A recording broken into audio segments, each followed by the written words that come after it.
In this lecture, we'll study discrete Fourier transform, or in short DFT.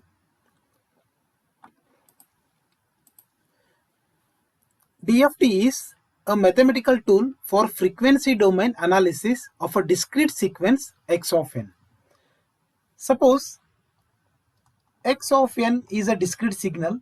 If we take discrete time Fourier transform of this, we can get x of omega, that is DTFT, or discrete time Fourier transform of discrete signal x of n is equal to x of omega, which can be represented as summation n is equal to minus infinity to infinity x of n e power minus j omega n. We'll call it as equation number 1. Here we can see that x of n is a discrete signal, but x of omega is a continuous signal in frequency domain. Suppose this is my discrete signal, say x of n.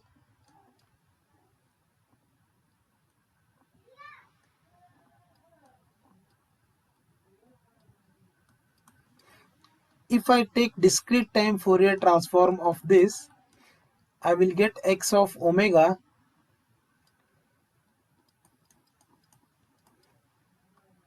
which may be looks like this.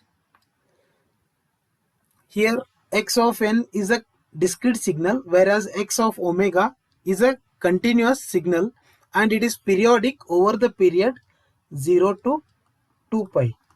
This x of omega is a continuous signal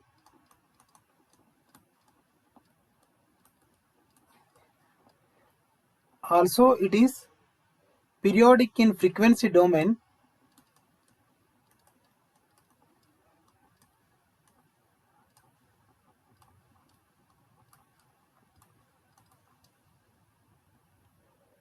with period 2 pi. We know that in digital signal processing, the digital signal processors will not work on continuous signal. Here x of omega is a continuous signal. Therefore, we are supposed to sample this continuous signal using frequency sampling. Now, let's take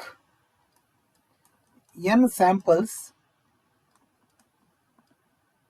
over the period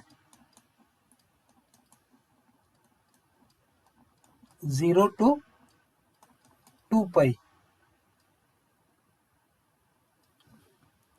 That is, I will take one sample here, one sample here, one sample here, one sample here. Likewise, I will take n samples over the period 0 to 2 pi. Now I can say that the distance between one sample to another sample, that is from this sample to this sample or this sample to this sample, is total period is 2 pi divided by n. So now therefore equation number 1, I can represent it as x of, here omega is sampled into n samples, so I can write it as 2 pi by n into k, where k is the index which indicates if k equal to 0, it indicates 0th sample, k equal to 1 indicates first sample, and so on. So this can be represented as summation n is equal to minus infinity to x of n e power 2 pi by n into k into n. We'll call it as equation 2, where k is equal to 0, 1, 2 and so on till n minus 1 samples. Now here we can see that in equation 2, n varies from minus infinity to infinity. That is, if I show that, so if this is n axis, it is varying from minus infinity to say plus infinity. I will divide this summation into number of summations where each summation carry only n samples. That is, suppose say at this point n is equal to 0, and somewhere here it is n minus 1. So I will consider this as one summation. Likewise, next from n to n minus 1, I will consider it as second summation, and so on. Therefore, now equation 2 can be represented as x of 2 pi by n into k is equal to, see it as summation carries from minus infinity to, say, plus summation, somewhere I will start from n is equal to minus n to minus 1 x of n e power minus j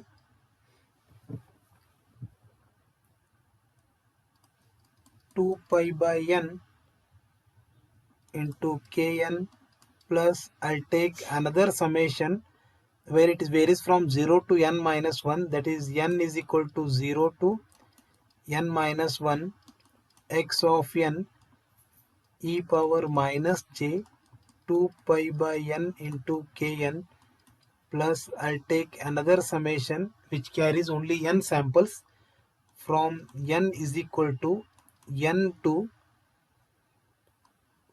2n minus 1, that is altogether it has having only n samples. Here also we have only n samples, x of n e power minus j 2 pi by n into kn, and so on.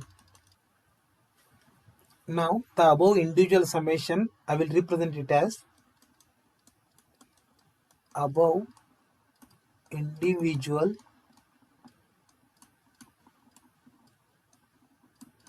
summation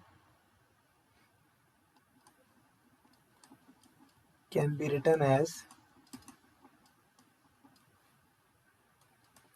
x of 2 pi by n into k is equal to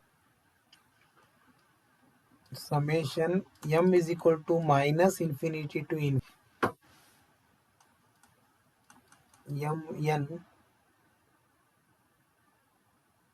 to mn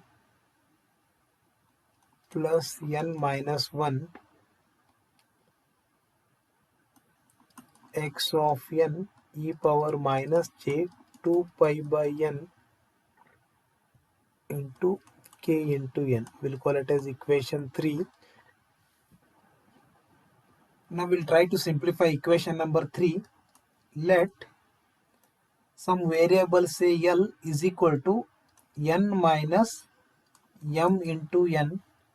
Now the inner summation, that is this summation, here I can get the limit as, that is n minus mn is equal to 0. That is nothing but L is equal to 0. That is L is equal to 0 to n, 0 to L is equal to n minus 1, which is same as this summation.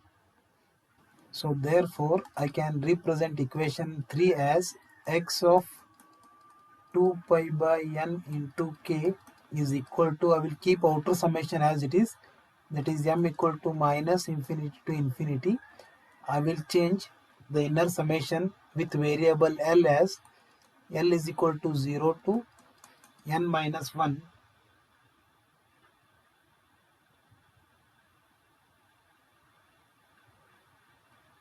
x of, here n is nothing but, from this I can say n is equal to L plus mn, that is L plus m into n into e power minus j 2 pi by n into k, whereas n is nothing but L plus mn, L plus m into n.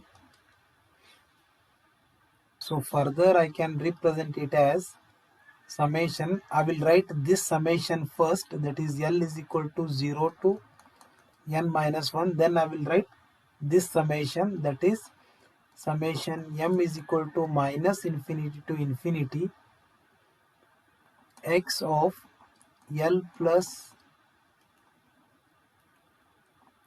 mn e power minus j 2 pi by n into k into L into e power, I will split this L plus mn, that is minus j 2 pi by n into k into m into n.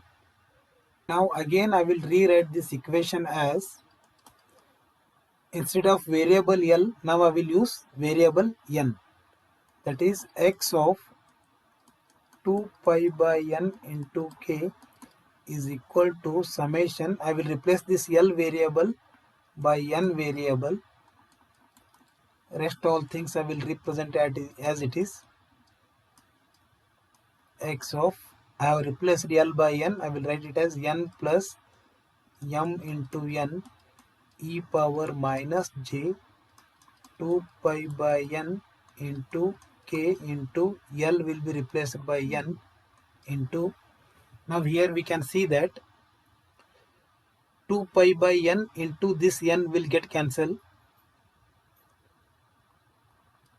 So this is nothing but e power minus j 2 pi into k into m, as n and n will get cancelled. The value of this is always equal to 1. Therefore, I will write it as 1. Now equation 4 can be represented as x of 2 pi by n into k is equal to summation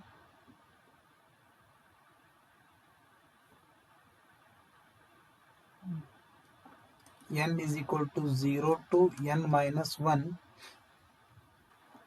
This term I will represent it as xp of n into e power minus j 2 pi by n into k into n.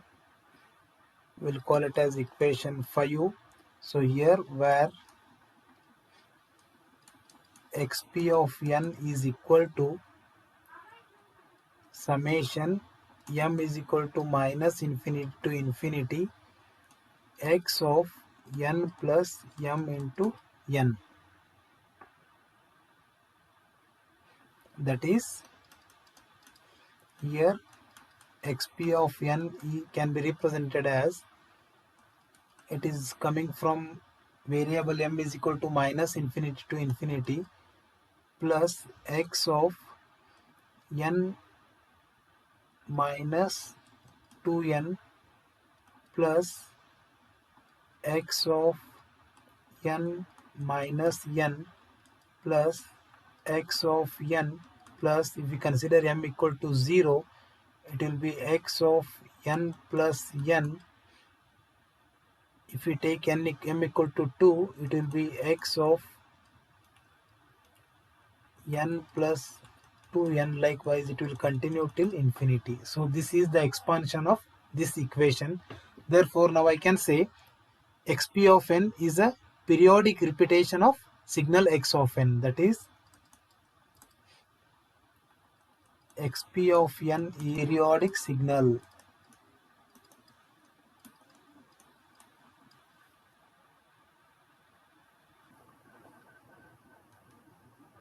Now we'll see the difference between x of n signal and xp of n signal.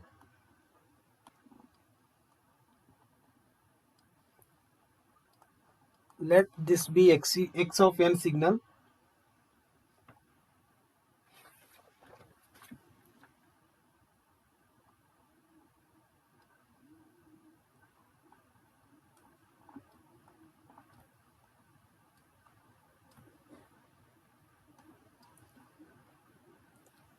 Let L be the length of x of n, that is 4. This is 0 at n equal to 0, n equal to 1, n equal to 3, 2, 3, 4 and 5.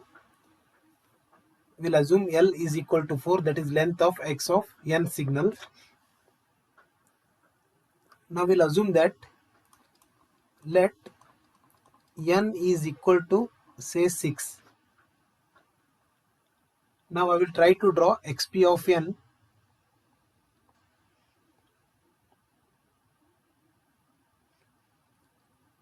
So here at n equal to 0, 1, this is 2, this is 3, this is 4, this is 5, 0, 1, 2, 3, 4, 5. Now at n equal to 6, again the same signal will repeat, that is x of n signal. This is known as periodic signal, that is xp of n.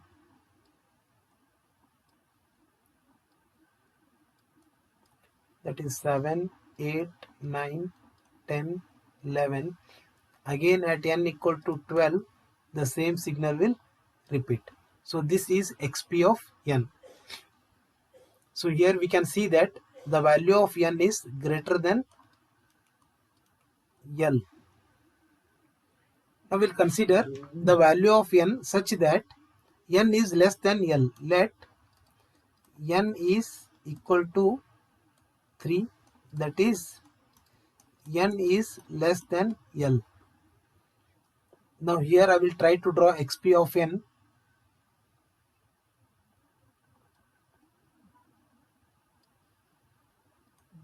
Where n is 3, that is at every 3 the same x of n signal will repeat, that is at n equal to 0 we'll get the same sample, at n equal to 1 we'll get the same sample of x of n, at n equal to 2 we'll get the same sample.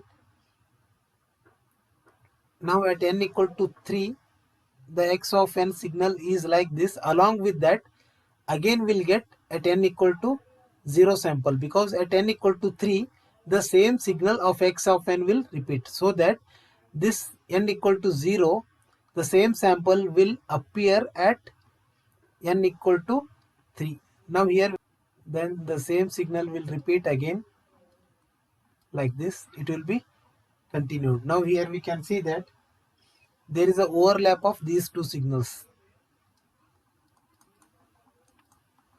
overlap of samples.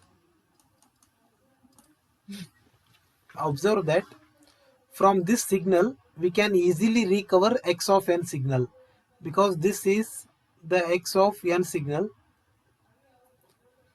This can be easily recovered from, that is x of n signal can be easily recovered from xp of n. But in this case, because of overlap at n equal to 3, we cannot recover x of n signal from the xp of n signal. Therefore, to reconstruct the signal at the receiving end, the condition supposed to be n must be greater than L. That is, then only the reconstruction is possible. This overlapping of samples is known as aliasing.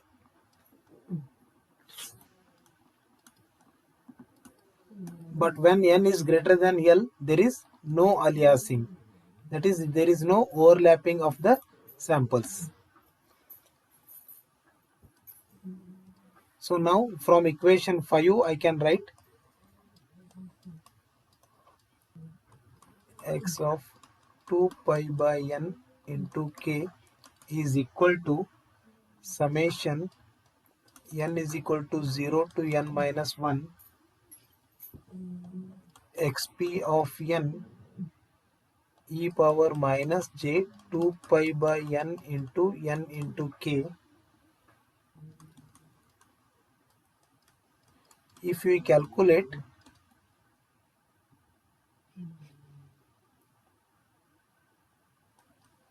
for x of n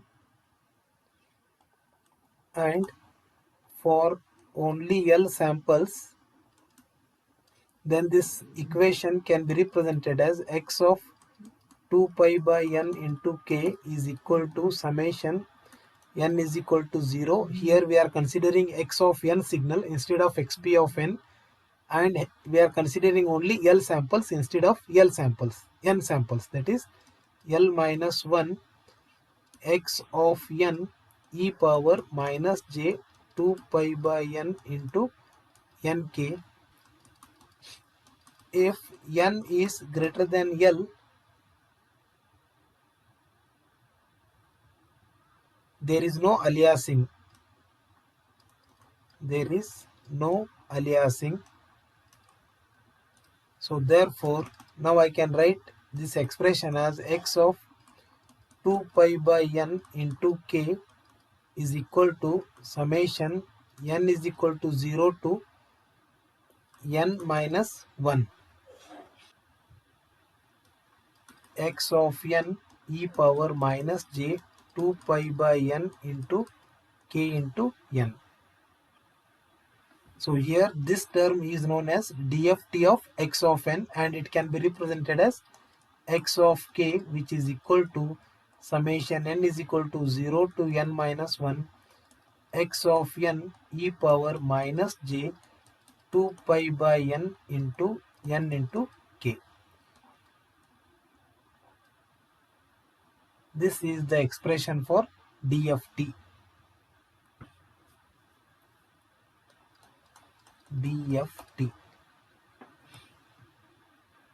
Thus we have derived the dft expression from the dtft expression. Now let's see how to reconstruct the signal from x of k. In previous case, we have derived the expression for dft. Now let's see how to reconstruct the signal x of n from x of k. That is known as derivation for IDFT expression. We know that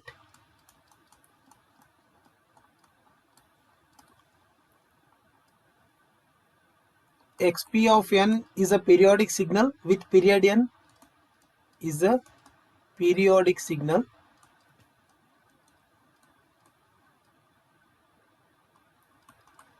with period n. So this can be represented as xp of n is equal to summation k is equal to 0 to n minus 1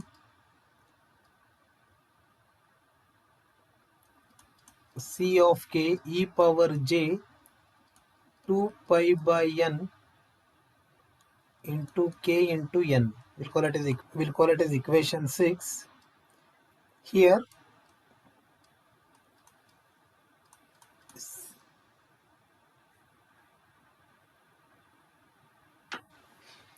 c of k is known as coefficients of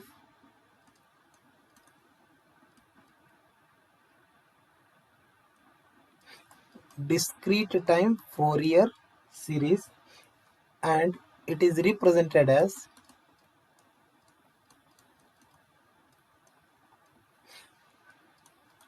c of k is equal to 1 over n summation n is equal to 0 to n minus 1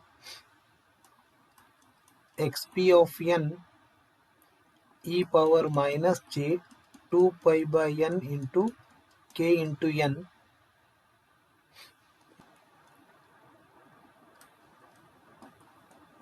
From equation 5,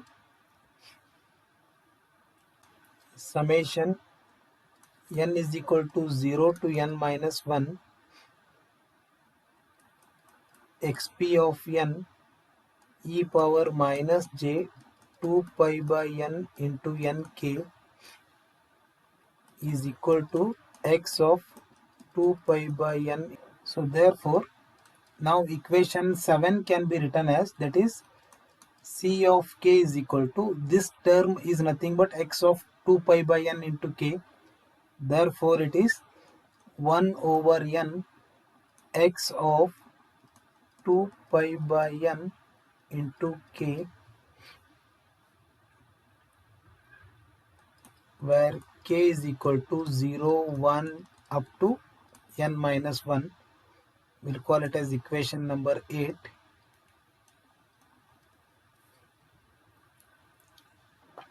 Now substitute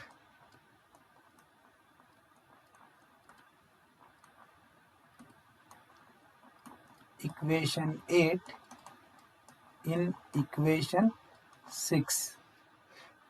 That is, we'll substitute c of k value in equation number 6, so that I can write xp of n is equal to summation n is equal to 0 to n minus 1 1 over n x of 2 pi by n into k e power j 2 pi by n into k. We'll call it as equation 9. Here we can see that equation 9 is nothing but it gives time domain signal xp of n from frequency domain signal x of 2 pi by n into k. Thus we can say that xp of n, that is time domain signal, is reconstructed from the frequency domain signal. That is time domain signal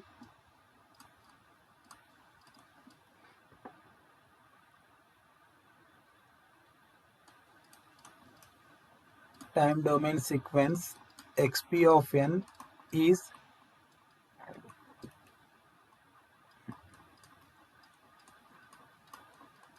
reconstructed from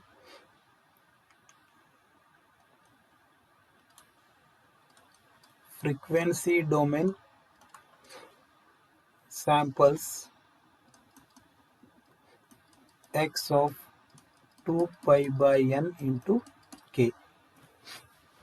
And we know that xp of n is nothing but periodic representation of x of n. Therefore, I can write equation number 9 as x of n is equal to 1 over n summation n is equal to 0 to n minus 1 x of k e power j 2 pi by n into k for n is equal to 0, 1, 2 up to n minus 1. So this is known as IDFT expression. That is IDFT expression.